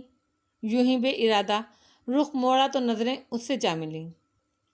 اس تصادم پر جانے کیوں وہ نگاہوں کا زاویہ بدل گیا۔ آپ ٹھیک کہتے ہیں جلال بھائی، خوشیاں، مسائل، پریشانیاں اپنے وقت پر آئیں گی اور چلی جائیں گی، ان کا چکر جاری اور ساری رہتا ہے، بس بات تو ساری محسوس کرنے کی ہے۔ اور مجھ جیسے لوگوں کے ساتھ مسئلہ یہ ہے کہ وہ شدت سے محسوس کرتے ہیں اور اپنے ساتھ دوسروں کو بھی مسائل اور پریشانیوں میں الجھا کر رکھ دیتے ہیں۔ سارا مسئلہ ہی جذبات اور احساسات کا ہوتا ہے۔ اگر جذبات پر آدمی کو اختیار مل جائے تو آدھے مسائل ہی حل نہ ہو جائیں۔ وہ ہلکے سے ہنسی، مگر اس کی ہنسی روح سے خالی تھی، بے جان، بے رونق۔ پھر دھیرے سے سانس کھینچتے ہوئے بولی، آپ لوگ فکر مند نہ ہوں، میں جذبات سے نکل آئی ہوں اور اب زندگی کو مختلف انداز سے برتنا سیکھ لیا ہے۔ میں حمزہ کے بغیر جی لوں گی، بہرحال جینے کی کوشش کروں گی۔ کچھ پانے کے لیے بہت کچھ کھونا ہی پڑتا ہے۔ وہ یہ کہہ کر گلاس وال کھول کر کھلے صحن میں نکل گئی۔ سب کے دل اداس تھے، مگر اتنا بھی بہت تھا کہ وہ بستر سے اٹھ چکی تھی اور خود کو سنبھال رہی تھی، حالات کو فیس کرنے کا حوصلہ سمیٹ رہی تھی۔ مگر کون جانتا تھا کہ وہ سنبھلی نہیں تھی۔ اس کا دل دنیا سے اچاٹ ہو گیا تھا، وہ اندر سے مر رہی تھی، جذبات کی دنیا سے نکل آئی تھی، حالات کو فیس کرنے کا حوصلہ سمیٹ رہی تھی، مگر کون جانتا تھا وہ سنبھلی نہیں تھی۔ اس کا دل دنیا سے اچاٹ ہو گیا تھا، وہ اندر سے مر رہی تھی، جذباتیت کی دنیا سے نکل نہیں گئی تھی، بلکہ جذباتیت اس کے اندر مر گئی تھی، اور جذباتیت کا مر جانا کوئی قابل تحسین بات بہرحال نہیں ہوتی، بلکہ قابل تشویش ہوتی ہے۔ یہ بات مصطفیٰ خان اچھی طرح جانتا تھا۔ اس کے الفاظ اس کے اندر بہت بڑی دراڑیں ڈال گئے تھے، اور کسی کے لگائے ہوئے زخموں، خراشوں کو کوئی اور کیسے بھر سکتا ہے؟ مصطفیٰ خان مستبرانہ انداز میں اپنی جگہ سے اٹھا، اس کے پیچھے چلا آیا۔ میں تمہیں اب کچھ بھی کھونے نہیں دوں گا لالی۔ وہ کہنا تو بہت کچھ چاہتا تھا، مگر فقط اتنا ہی کہہ سکا۔ اس کے الفاظ یکدم بے دم سے ہو کر رہ گئے۔ وہ بیگن ویلیا کی باڑ کو نوچتے ہوئے بے اختیار اس کی طرف دیکھنے لگی، پھر یکسر بے کیفیت انداز میں ہنستی۔ کھونے اور پانے کا اختیار آدمی کے اپنے ہاتھ میں کب ہوتا ہے؟ اور یہ المیہ ہے کہ ہم اپنی اپنی ظاہری اناؤں کی خاطر حقیقی انا کا قتل کر دیتے ہیں۔ بہت سی باتیں وقت پر نہیں کہہ پاتے، صحرا جیسی خاموشی اوڑھ کر اپنے آپ کو اندر ہی اندر مار ڈالتے ہیں۔ بارش اپنے وقت پر برستی ہے، یہ ہماری خواہش پر بار بار نہیں برستی۔ تقدیر ایک بار موقع دیتی ہے ہر ایک کو، اور وہ کم عقل نادان وہ موقع کھو دے تو پھر صحرا اس کا مقدر بن جاتا ہے۔ خنکی کے باعث اس نے اسکائی رنگ کی شہنیل کی چادر اوڑھ رکھی تھی، جو ڈھلک کر اس کے کاندھے پر پھسل رہی تھی۔ آزردگی، اس محلال اور تھکن نے اس کے سارے سراپے کی روشنیاں کھینچ لی تھیں۔ آنکھوں کے گرد گہری سرخی اس کے ذہنی اور جسمانی آزار کی غماس تھی۔ وہ اس دیے کی طرح لگ رہی تھی جسے نامواقف ہوا کے تھپیڑے نے بجھا کر رکھ دیا ہو۔ میں کچھ نہیں جانتا، بس میں تمہیں کھونا نہیں چاہتا۔ اب میں تمہیں کسی قیمت پر کھونا نہیں چاہتا لالی، چاہے مجھے اس کے لیے اپنی تمام ظاہری اور حقیقی اناؤں کو کچلنا پڑے۔ اس نے جھٹکے سے اس کا رخ اپنی طرف کر لیا۔ اس کے بازو اسے گھیرے میں لینے کو مچل رہے تھے، مگر وہ آہستگی سے دور ہٹ گئی۔ تم بھول رہے ہو، تم مجھے سیف الرحمن کے حوالے کر رہے تھے، تم از خود مجھے کھو رہے تھے، اور وہ میرا جذباتی پن تھا، میری نادانی تھی۔ کتنی آسانی سے تم اسے اپنی نادانی، اپنا جذباتی پن کہہ کر بری ذمہ ہو رہے ہو۔ وہ گھائل نظروں سے اسے دیکھنے لگی۔ نہیں مصطفیٰ خان، تم مجھے آزما رہے تھے، تمہارے لاشعور میں شک کا ناگ پھن پھیلائے بیٹھا تھا، تم بدگمانی کی انتہا پر تھے، اور اب جب کہ تمہارا شک زائل ہو رہا ہے تو تم مجھے بہلانے چلے آئے ہو۔ اتنے کٹھن انتظار کے بعد تم نے مجھے دیا بھی تو کیا تمغہ دینا چاہا؟ میری ساری ہستی کو آگ کی نظر کر کے رکھ دیا، مجھے شعلوں میں دھکیل دیا، حقیر کر کے رکھ دیا مجھے۔ وہ شکوہ نہیں کرنا چاہتی تھی، مگر بے ارادہ کرتی چلی گئی۔ اس نے سوچ لیا تھا اب وہ نہیں روئے گی، بہت سخت گیر ہو جائے گی، چپ اوڑھ لے گی، بے حسی کی زندگی گزارے گی، اور چپ چاپ مورے کے ہمراہ مردان چلی جائے گی۔ بہت سے لوگ ہیں جو اپنی ذات اور انا کو قربان کر کے بھی تو زندگی گزار رہے ہیں، وہ بھی گزار لے گی، مگر وہ بے ارادہ شکوہ کر بیٹھی۔ اس کے سامنے آ جانے سے، مخاطب کر لینے سے سارے زخم ہرے ہونے لگے، ہر زخم کا ٹانکا ٹوٹتا گیا۔ تاہم آنسوؤں کو اس نے اپنے اندر خشک کر لیا تھا، وہ اب اس کے سامنے ایک بھی آنسو نہیں بہانا چاہتی تھی۔ عورت کا کوئی مقام نہیں ہوتا، وہ ہمیشہ بے مقام رہتی ہے۔ اس کے مقام کا تعین کرنے والے پاگل نادان ہوتے ہیں۔ یہ تو آنکھ سے نکلے آنسو کی طرح بے ٹھکانہ ہوتی ہے، کوئی دامن سمیٹنے کو آگے آئے تو آئے ورنہ کہاں گرتا ہے، کہاں جذب ہو کر گم ہوتا ہے، کچھ خبر نہیں۔ وہ دیوار سے لگ کر بوگن ویلیا کے پھولوں کو تکتے ہوئے ایک آزردگی سے بولی، مگر کچھ آنسو جس طرح بہت انمول ہوتے ہیں، جنہیں فرشتوں کی انگلیاں چن لیتی ہیں، اسی طرح کچھ عورتیں بہت انمول ہوتی ہیں، انہیں کھو کر پچھتاوے روک دیتے ہیں، اور میں سیف الرحمن کی طرح تمہیں کھونا اور عمر بھر پچھتانا نہیں چاہتا۔ ادھر دیکھو میری طرف۔ اس نے اسے کاندھوں سے تھام کر اس کا رخ اپنی طرف کرنا چاہا۔ آنکھیں دل سے مشروط ہیں لالا رخ، ان سے زیادہ سچ اور کہیں نہیں لکھا ہوتا۔ یہ دل کی کھڑکیاں ہیں، ان میں جھانک کر دیکھو، سچ کیا ہے، جھوٹ کیا ہے، صاف دکھائی دیتا ہے۔ وہ اپنی آنکھیں اس کے چہرے پر جماتے ہوئے لجاجت سے کہہ رہا تھا، التجا کر رہا تھا۔ اس کی آنکھوں میں اس لمحے اس کے ساتھ کی فطری خواہش میں چل رہی تھی، اس کے اضطراب، محبت کی طلب ہونے لگی، جس کے کاندھے پر سر رکھ کر وہ اپنی تمام تھکن، الجھاؤ، وحشت اتار سکے اور محبت کے خوشنما ہاتھوں میں اپنا آپ سونپ کر زندگی کو فطری انداز میں گزار سکے۔ وہ چاہنے کے باوجود نظریں نہ چرا سکی۔ اس کی آنکھوں کے طلسم نے اسے جکڑ لیا۔ کئی لمحے دبے پاؤں گزر گئے، بنا کوئی آہٹ کیے اور کوئی شور کیے۔ اچانک اس خوشی میں روشانہ کی شدت آمیز چیخ سنائی دی، لالا، لالا رخ، طلال، حمزہ آ گیا ہے، وہ اسے لے آیا ہے۔ اس نے ٹیرس کی ریلنگ سے سیف الرحمن کی گاڑی سے حمزہ کو اترتے دیکھ لیا تھا۔ وہ بدحواس سی سیڑھیاں پھلانگتی چیختی نیچے اتر رہی تھی، اور وہ دونوں بیک وقت چونکے تھے۔ دوسرے پر لالا رخ بےتابانہ دروازے کی جانب بھاگی۔ حمزہ گیٹ سے اندر داخل ہو رہا تھا۔ روشانہ کے اس پرمسرت آمیز شور نے سب کو ہی متوجہ کر دیا تھا۔ جالی کا دروازہ دھکیل کر سب سے پہلے طلال باہر نکلا، اس کے پیچھے خرم اور سعدیہ بھابھی۔ لالا رخ کے سینے سے لگے حمزہ کو دیکھ کر ایک بے طرح خوشی سب کے چہرے کو چھو گئی تھی۔ مصطفیٰ خان نے سریعت سے گیٹ کی طرف بڑھا اور باہر جھانکا۔ سیف الرحمن اپنی گاڑی کی ڈرائیونگ سیٹ پر بیٹھا دکھائی دیا۔ اس نے مصطفیٰ خان کو گیٹ سے جھانکتے دیکھا اور گاڑی اسٹارٹ کر کے رش انداز میں بھگا لے گیا۔ وہ ایک تشکر آمیز احساس کے ہمراہ اس کی گاڑی کو نظروں سے اوجھل ہوتے دیکھتا رہا۔ حمزہ کو لالا رخ کے سپرد کر دینے کا فیصلہ گو کہ سیف الرحمن کا ایک جذباتی فیصلہ تھا، مگر وہ قطعی بے چین اور مضطرب نہیں تھا۔ کوئی پچھتاوا نہیں تھا، ہاں بس ایک بے نام سی خاموشی اس کے اندر تک پھیلی ہوئی تھی۔ وہ آتے ہی جوتوں سمیت بیڈ پر دراز ہو گیا اور خالی خالی نظروں سے چھت کو تکنے لگا۔ پارک سے اٹھتے ہوئے اس کا دل یکسر جذبہ نفرت اور جذبہ انتقام کے حصار سے نکل کر ایک حساس انسان کی طرح نرم اور گداز ہو گیا تھا۔ عجیب بات تھی، پارک میں آنے سے پہلے تک وہ اپنے دل میں مصطفیٰ خان کے لیے بے انتہا نفرت محسوس کر رہا تھا۔ اسے قتل کر دینے، اسے راستے سے ہٹانے کے ہزارہا منصوبے سوچتا آیا تھا۔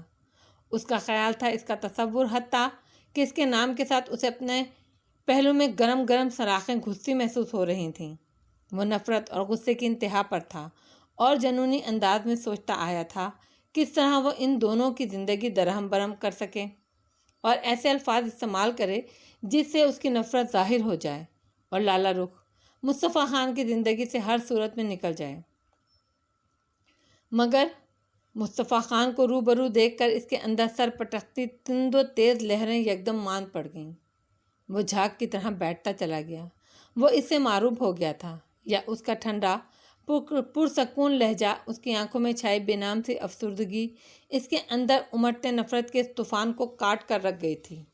اس کی سرمئی آنکھوں میں اسے لالا رخ کے لیے بے حد احترام، عقیدت اور محبت جھلکتی دکھائی دی تھی۔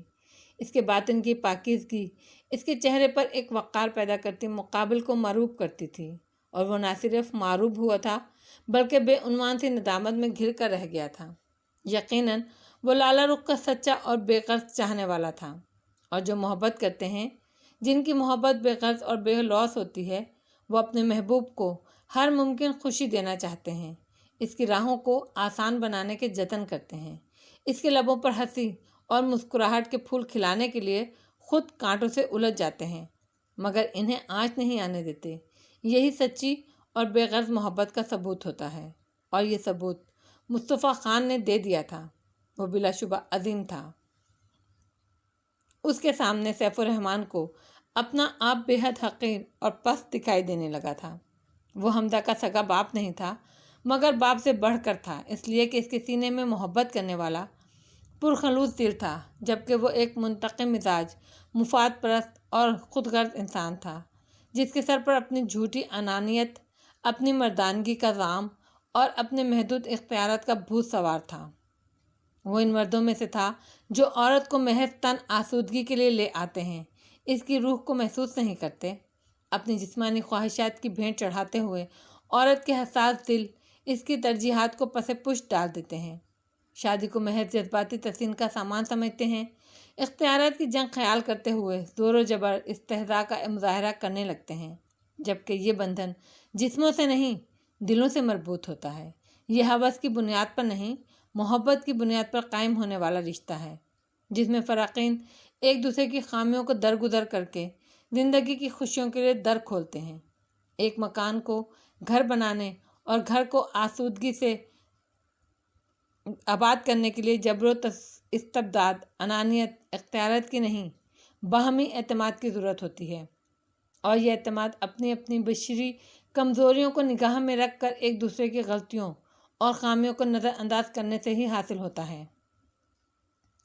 مگر یہ ساری باتیں سیف الرحمن کو تب سمجھ میں نہیں آ سکی تھیں، اور یقیناً وقت بہت بڑا استاد ہے، وہ نالائق شاگردوں کو ٹھوکروں کے زور پر رکھ کر عقل کی راہ پر ڈال دیتا ہے، اور آج سیف الرحمن بھی ان ٹھوکروں کے بعد فلسفہ حیات کو نئے رخ سے پڑھ رہا تھا۔ وہ بیڈ سے اتر کر جوتوں سے پیر آزاد کر کے باتھ روم میں جا گھسا، منہ پر ٹھنڈے پانی کے چھینٹے مار کر باہر آ گیا۔ اماں اپنے کمرے میں تھی، تانیہ باورچی خانے کی ترتیب درست کر رہی تھی۔ گھر کی فضا میں حسب معمول اداسی رچی ہوئی تھی۔ ایک کپ چائے کا مل جائے گا؟ اس نے باورچی خانے میں جھانکا۔ تانیہ نے کیبنٹ بند کرتے ہوئے چونک کر اس کی طرف دیکھا۔ اس کا چونکنا غلط نہیں تھا، اس کا لہجہ خلاف معمول نرم اور سادہ سا تھا۔ میں امی کے کمرے میں ہوں، وہیں لے آنا، وہ اسی انداز میں کہتا ہوا پلٹ کر چلا گیا۔ اماں کے کمرے کی فضا میں بھی ایک اداسی گھلی تھی۔ وہ ان کے بیڈ کے پائنتی کے پاس آ کر بیٹھ گیا، ان کے ٹھنڈے پیروں پر ہاتھ رکھتے ہوئے بولا، میں نے ہارون سے بات کر لی ہے امی، وہ کل تانیہ کو آ کر لے جائے گا۔ اماں نے آنکھوں سے ہاتھ ہٹائے اور اس کی طرف حیرت سے دیکھا۔ ہارون مان گیا؟ کیسے مان گیا؟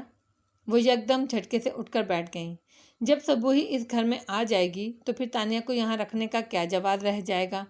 وہ مدھم لہجے میں بولا۔ اب کہ اماں حیرت اور بے یقینی سے دم بخود رہ گئیں۔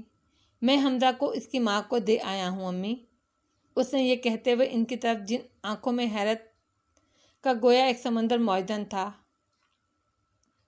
دیکھا۔ دوسرے پل یہ حیرت خوشگوار مسرت میں بدل گئی۔ تو سچ کہہ رہا ہے سیفی؟ ہاں بالکل سچ، آپ ٹھیک کہتی ہیں امی۔ آنکھ کھلے تو کھو جانے والے خواب کا پیچھا نہیں کرتے، کھو جانے والا خواب لوٹا نہیں کرتا، چاہے کتنی دیر آنکھیں بند رکھیں، مگر ایک خواب کے ٹوٹ جانے، کھو جانے سے خوابوں کا سلسلہ تو نہیں ٹوٹ جاتا۔ اس کی آنکھوں میں دھند کا ہلکا سا غلبہ چھا گیا، مگر دوسرے ہی پل وہ ایک سانس کھینچ کر ہلکے سے مسکرا دیا۔ وہ اس حقیقت کو دل سے قبول کر چکا تھا کہ لالا رخ اس کی زندگی سے مکمل طور پر جا چکی ہے۔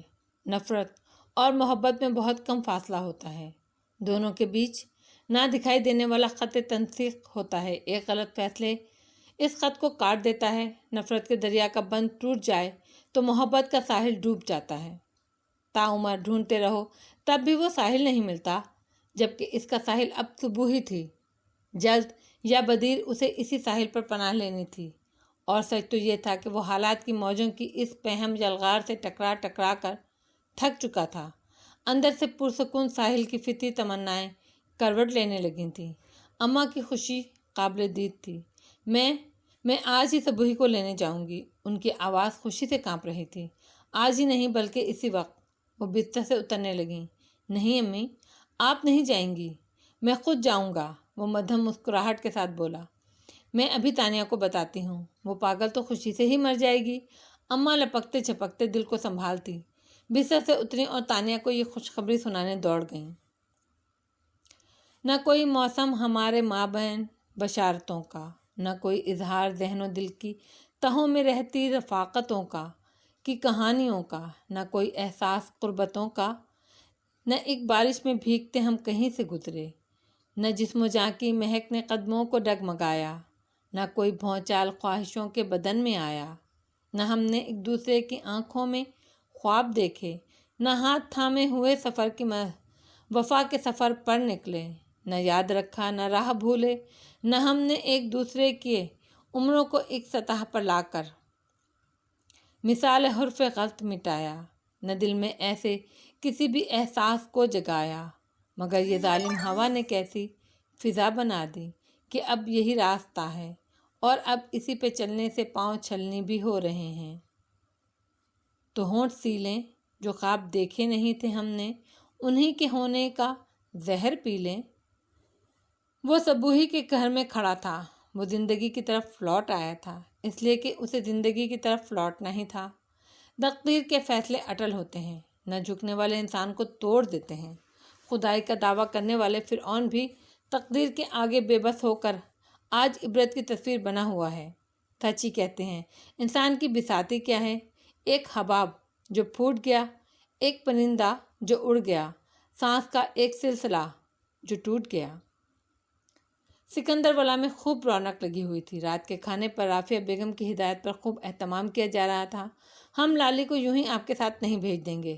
روبی اور ہنا مصطفیٰ خان کو چھیڑ رہی تھی۔ تو کیسے بھیجیں گے؟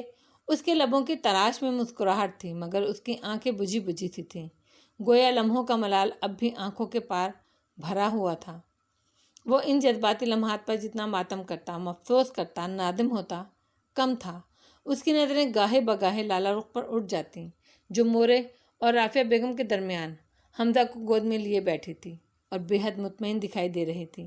حمزہ کو بار بار یوں چوم رہی تھی جیسے اس کی موجودگی کا یقین کرنا چاہتی ہو۔ بھائی، جس طرح لڑکیاں والدین کے گھر سے رخصت ہوتی ہیں، ویسے ہی لالی بھی رخصت ہوگی۔ روبی کھنک کے ساتھ بولی، لڑکیاں کس طرح رخصت ہوتی ہیں یہ مجھ سے پوچھیے طیفی بھائی۔ خرم سافٹ ڈرنک کے ٹین ٹیبل پر رکھتے ہوئے مصطفیٰ خان کے ساتھ لگ کر بیٹھ گیا، یعنی نئے سرے سے خرچہ ہی سمجھ لیں۔ خرم نے یہ کہتے ہوئے ٹھنڈی سانس کھینچ کر نہایت افسوس سے مصطفیٰ خان کو دیکھا، پھر جیسے رازدانہ انداز میں اس کی طرف جھکتے ہوئے بولا، ان کی باتوں میں مت آئیے گا، یہ آپ کی جیب پر نئے سرے سے ڈاکہ ڈالنے کی فکر میں ہیں۔ میری مانیے تو لالی کو چھپا کر لے کر بھاگ جائیں، فائدے میں رہیں گے۔ ایسے ہی نکل بھاگیں گے، یہ مصطفیٰ بھائی ہیں، خرم نہیں ہیں۔ تمہارا بس چلتا تو تم تو ایک آنا خرچ کیے بغیر ہی پلوشا کو لے کر نکل جاتے۔ حسنہ نے اسے گھورا، ارے ہمارا بس چلتا تو ہم کیا کچھ نہ کرتے۔ حسنہ کی بات پر خرم کے لبوں سے ایک طویل ٹھنڈی سانس نکل گئی، پھر وہ ایک آہ جس سوز بھرتے ہوئے پلوشا پر ایک اشٹی نظر پھینکتے ہوئے بولا، یہ نہ تھی ہماری قسمت کہ وصال یار ہوتا، اگر اور جیتے رہتے یہی انتظار ہوتا۔ بس آپ لوگ نہ ہی چھیڑیں میرے زخموں کو تو اچھا ہے، ناحق دل خون ہوتا ہے، جگر چھلنی ہوتا ہے۔ کہوں کس سے میں کہ کیا ہے شب غم بری بلا ہے، مجھے کیا برا تھا مرنا اگر ایک بار ہوتا۔ جاذب نے اسے مزید چڑھایا۔ وہ گھور کر جاذب کو دیکھنے لگا، یہ جلنا کڑنا بند کر دو اور صبر سے بیٹھ کر میٹھے ثمر کا انتظار کرو۔ طلال کو نہیں دیکھتے کیسا صابر و شاکر بچہ ہے؟ حسنہ نے اسے ایک ہاتھ جڑ دیا، یوں بھی تم سے پہلے اس کا نمبر آتا ہے۔ کس نے کہہ دیا بچہ صابر ہے؟ صبر سے بیٹھا ہے، ذرا تصویریں دھل کر آ لینے دیجیے، سب پتہ چل جائے گا اس صابر شاکر بچے کا۔ خرم کی اس بات پر بے ساختہ کہکا پڑا تھا۔ طلال بے ساختہ جھینپ کر رہ گیا اور اپنی جھینپ مٹانے کو خرم کو فہمائشی نظروں سے گھورنے لگا۔ دراصل تم اپنی محرومی کا بدلہ بیچارے طلال سے لے رہے ہو۔ مصطفیٰ خان نے لب کشائی کی۔ دھواں بہرحال کہیں تو نکلنا ہی تھا۔ جاذب نے تائیدی انداز میں سر ہلایا۔ روشانہ کا چہرہ مارے خفت کے لال ہو رہا تھا۔ وہ محبوب سی وہاں سے اٹھ کر لالا رخ کے پاس جا بیٹھی۔ تصویریں ہی بنوائی ہیں نا، اور روشانہ کون سی نامحرم ہے اس کی؟ حسن نے طلال کا دفاع کیا، میں تو تصویروں سے بھی محروم ہوں۔ خرم جلدی سے بولا اور ساتھ ہی قہقہ لگایا، اب کیا کیا جائے کہ تمہیں تصویروں کے بھی قابل نہیں سمجھا جا رہا، یہ تو اپنی اپنی قسمت ہے۔ یہ کیا فضول باتیں کر رہے ہو تم لوگ، ذرا ارد گرد بھی دیکھ لیا کرو۔ سعدیہ بھابھی نے آ کر خرم اور جاذب کو ٹوکا۔ آمنہ بیگم اور صبیحہ کی موجودگی میں انہیں خرم کا یہ مذاق کسی طور نہیں بھا سکتا تھا۔ رات کا کھانا بے حد خوشگوار ماحول میں کھایا گیا۔ کھانے کے بعد چائے کا دور چلا۔ تب مصطفیٰ خان نے مورے اور لالہ رخ کو بیک وقت مخاطب کیا تھا۔ ساری پیکنگ کر لیجیے گا، کل صبح سویرے ہی ہمیں مردان کے لیے نکل جانا ہے، وہاں پہلے ہی بہت سا کام رکا ہوا ہے۔ اگر اب مزید دن رہنے کا آپ کا کوئی پروگرام ہو تو اسے ختم سمجھیے۔ اس کا لب و لہجہ گو کہ شائستہ تھا، مگر اس کی شائستگی میں تحکم تھا۔ لالہ رخ نے چائے کا مگ لبوں سے لگاتے ہوئے اس کی طرف دیکھا، مگر وہ حمزہ کو اٹھائے باہر نکل گیا۔ خاصی رات کو وہ لوٹا تو حمزہ اس کے کاندھے پر سو رہا تھا۔ لالہ رخ لابی میں ٹہلتی رہی، اس کا شدت سے انتظار کر رہی تھی۔ اس نے لابی سے گزرتے ہوئے ایک اشٹی نظر اس پر ڈالی اور حمزہ کو اٹھائے بیڈ روم کی طرف بڑھ گیا۔ وہ اسی اضطرابی انداز میں اس کے پیچھے چلی آئی۔ وہ حمزہ کو اس کے بیڈ پر سلا کر اس پر نرم لحاف ڈال کر پلٹا اور دروازے پر وہ گم و گو سی کیفیت میں کھڑی تھی۔ تم بھی سو جاؤ، صبح ہمیں جلدی نکلنا ہے۔ وہ یہ کہتا ہوا اس کے نزدیک سے گزر کر کمرے سے نکلنے لگا، مگر پھر کچھ سوچ کر رکا اور اس کی طرف دیکھنے لگا۔ کچھ کہنا چاہتی ہو؟ ہاں نہیں، وہ اس کی طرف دیکھنے لگی، مگر زیادہ دیر نہیں دیکھ سکی۔ پلکیں انجانے بوجھ سے جھک گئیں۔ نیند نہیں آ رہی ہے کیا؟ اس نے نفی میں سر ہلایا۔ نیند تو مجھے بھی نہیں آ رہی، بلکہ ایک عرصہ ہوا نیند آنکھوں سے روٹھی ہوئی ہے۔ وہ اس کی طرف دیکھنے لگی تو وہ دھیرے سے مسکرایا۔ ہاں، مگر تم یقین کہاں کرو گی، ہے نا؟ وہ چپ رہی، تبھی اس نے نرمی سے اس کا ہاتھ پکڑ لیا اور چلنے لگا۔ وہ بادل ناخواستہ اس کے ہمراہ چلی آئی۔ باغیچے کا یہ گوشہ چاندنی کی مدھم روشنی سے مہکا ہوا تھا۔ ہوا میں خنکی کا احساس غالب تھا۔ پھول پودے دن بھر اٹکیلیاں کرنے کے باوجود اس وقت بھی کھلکھلاتے ہوئے محسوس ہو رہے تھے۔ وہ گلاب کی کیاری کے پاس چلے آئے۔ یہاں سے چاند بہت صاف دکھائی دے رہا تھا۔ وہ ہار سنگھار کے تنے سے ٹیک لگا کر کھڑا ہو گیا۔ مصطفیٰ خان کے لب مکان کے انداز میں بھیج گئے، مگر دوسرے ہی پل وہ ایک گہری سانس لے کر اور خفیف سی مسکراہٹ کے ساتھ اسے دیکھنے لگا۔ لالہ رخ کو اپنی پیشانی پر تپش کا احساس ہونے لگا۔ اس کی پلکیں لرز کر جھک گئیں۔ جو دل میں رہتے ہیں نا، ان کی محبت دوریوں سے ختم ہونے کے بجائے اور شدت اختیار کر لیتی ہے۔ فاصلے قرب کے شعلوں کو بجھانے کے بجائے اس کی لو کو اور بڑھا دینے کا سبب بنتے ہیں۔ یہی تو فرق ہے ہوس اور محبت میں، کہ محبت دوری، فاصلوں اور فرقت سے کسی پیاسے کی پیاس کی طرح بڑھتی چلی جاتی ہے۔ ہوس لمحوں کا کھیل ہے، عارضی بے عنوان سے لمحوں کا کھیل، مگر محبت زندگی ہے، روشنی ہے، جو عمر بھر ساتھ رہ کر راستہ سمجھاتی ہے، رہنمائی کرتی ہے۔ یہ تنہائی میں بھی آدمی کو تنہا نہیں ہونے دیتی۔ جانتی ہو، جب میں پہلی بار تم سے دور ہوا تھا، تب مجھے احساس ہوا کہ میں تو طلال کی اس موہنی سی بہن کے عشق میں گرفتار ہو چکا ہوں۔ طلال کے کمرے کی دیواریں سیاہی سے گندا کر کے میں تمہیں لاشعوری طور پر اپنی موجودگی کا احساس دلانا چاہتا تھا۔ مجھے معلوم تھا تمہیں صفائی ستھرائی کا کریز ہے، دیواریں گندی کرنے سے تم چڑھتی ہو، اور تم مجھے میرے پیچھے خوب کوسو گی، برا بھلا کہو گی، مگر کسی طرح میرا ذکر کرتی تو رہو گی۔ میری غیر موجودگی میں بھی کسی احساس سے مجھے یاد تو کرو گی۔ پھر درمیان میں ماہو سال اس طرح دیوار بن کر کھڑے ہو گئے کہ میں تم تک آنے کے بجائے نہ آ سکا، مگر تقدیر کو ہمارا ملاپ منظور تھا، یا جذبات کی صداقت پر تقدیر کو رحم آ گیا تھا۔ میں لوٹ کر آیا تو تم سیف الرحمن کی بے وفائی کا غم سہار رہی تھیں۔ اس وقت یقین کرو مجھے تم اور شدت سے اپنے دل میں اترتی ہوئی محسوس ہونے لگی۔ بس نہیں چل رہا تھا تمہاری یہ غمزدہ دل گرفتہ مسکراہٹ نوچ کر اس کی جگہ ایک حسین شگفتہ مسکراہٹ سجا دوں، تمہارے تمام دکھوں کو چن کر تمہیں سکھ سے مالا مال کر دوں۔ تم قلبی طور پر افسردہ تھی، مگر ظاہر نہیں کرتی تھی۔ تمہاری یہی خوبی مجھے بڑی اچھی لگتی تھی۔ اپنے غموں پر پردہ رکھ کر تم سب کی چھوٹی چھوٹی خوشیوں میں بھرپور انداز میں شامل ہوتی تھیں۔ تم سب کو مطمئن، خوش دیکھنا چاہتی تھیں اور اپنی ذات کا ہر رنگ اپنے دل میں کسی متاع قیمتی کی طرح سمیٹ کر چھپا کر رکھنا چاہتی تھیں۔ اور جب یہی قیمتی متاع میں نے چھیننی چاہی، تمہارے اندر نقب لگانی چاہی، تو تم بپھر اٹھیں۔ تم نفرت نہیں کرتی تھی، بلکہ تم نفرت کر ہی نہیں سکتی، اس لیے کہ تمہیں نفرت کرنا آتا ہی نہیں ہے۔ بس تم ظاہری طور پر نفرت کا دکھاوا کر رہی تھیں۔ تم دراصل میری محبت سے گھبرا اٹھی تھیں۔ تم جو عرصے سے اس غم کو اپنی حیات بنا کر رکھے ہوئی تھیں، اس میں خلل پڑ رہا تھا۔ تمہیں کوئی تمہاری ذات سے چھین رہا تھا اور تم برداشت نہیں کر سکیں۔ تم اپنے غموں اور تنہائی کے خول میں سمٹ کر اس غمزدہ دنیا میں رہنا چاہتی تھیں۔ اس میں میرا وجود ہلچل مچا گیا تھا اور یہ ہلچل تمہیں ناگوار گزر رہی تھی، جس کا برملا اظہار تم کرنے لگیں اور میں پیچھے ہٹنے کے بجائے اور آگے بڑھتا گیا، جو تمہاری شکست کا سبب بن رہا تھا۔ تمہارے اندر توڑ پھوڑ ہونے لگی تھی، میں تمہیں نئے سرے سے جوڑ لیتا۔ شکست کا احساس تم پر وحشت بن کر چھانے لگا اور تم مکمل طور پر منتشر ہو گئیں۔ مگر اس وقت اچانک سیف الرحمن درمیان میں جانے کہاں سے آ گیا۔ تمہاری حماقت اور میری جذباتیت نے مل کر ہماری زندگی کو ایک شدید نقصان پہنچایا، ناقابل تلافی لمحات ہماری جھولی میں ڈال گیا۔ وہ بولتے بولتے گہرے ملال میں گھر کر کچھ دیر کے لیے چپ ہو گیا۔ لالا رخ کی افسردہ آنکھوں میں گزری شبوں کا کرب نمایاں ہونے لگا۔ اس کی باتیں حرف پہ حرف سچ تھیں۔ اسے حیرت کے ساتھ خوشی بھی ہو رہی تھی کہ اس نے اسے کتنی گہرائی سے سمجھا تھا، گویا اس کی ایک ایک سوچ کو پڑھتا رہا تھا اور وہ کم فہم نادان اسے فاصلوں پر سمجھتی رہی۔ اسے اپنے رویوں پر ملال ہونے لگا۔ اگر وہ اس سے بدگمان ہوا تھا تو اس کا سبب اس کی جذباتیت سے زیادہ اس کی اپنی حماقت رہی تھی، اپنی کم فہمی اور نادانی رہی تھی۔ اس کی آنکھیں یکایک ملال سے بھیگنے لگیں۔ وقت بہت بڑا فیصلہ گو ہے۔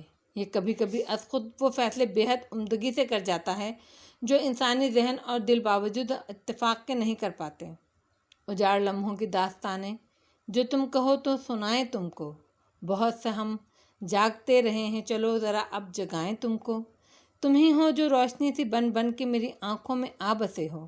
جب اپنی آنکھیں ہی کہہ دیا ہے تو پھر بھلا کیوں رلائیں تم کو۔ نہیں لالی، ان آنکھوں میں آنسو نہیں، میں اب مسکراہٹ دیکھنا چاہتا ہوں۔ اس نے لالا رخ کی بھیگی آنکھوں سے نکلنے والے آنسوؤں کی تمام تر اپنائیت اور محبت سے چن لیا۔ لالا رخ اسے دیکھے گئی، ایک عقیدت اور جذبہ تشکر سے، پھر گلاب کے پھولوں سے ایک مہکتی کلی توڑ کر اس کے کالر میں لگا دی۔ بہت معصوم اور پاکیزہ سا اظہار محبت تھا۔ مصطفیٰ خان نے اپنے کالر میں اٹکی ہوئی کلی کو ایک نظر دیکھا اور اس کی طرف بے پناہ محبت سے دیکھنے لگا۔ اسی پل اسے اس کا چہرہ بھی گلاب کی سی کلی کی طرح ہی دکھائی دے رہا تھا، سرخ سرخ شرمایا ہوا۔ وہ ماضی کی وہی شگفتہ لالا رخ دکھائی دے رہی تھی جس نے پہلی بار اس کے دل کے تار پر مضراب مارا تھا، اور آج اس کی محبت جڑوں کی طرح اس کے اندر دور دور تک پھیل کر تناور درخت بن گئی تھی۔ وہ اس کے لیے ایک ایسی ٹھنڈی چھاؤں تھی جس میں اب وہ آرام کرنا چاہتا تھا، اپنی تھکن اتار کر پرسکون ہونا چاہتا تھا۔ اگر آپ کو ہمارے ناول پسند آئیں تو ہمارے چینل ضرور سبسکرائب کیجیے اور لائک کے بٹن کو ضرور دبائیے۔ شکریہ۔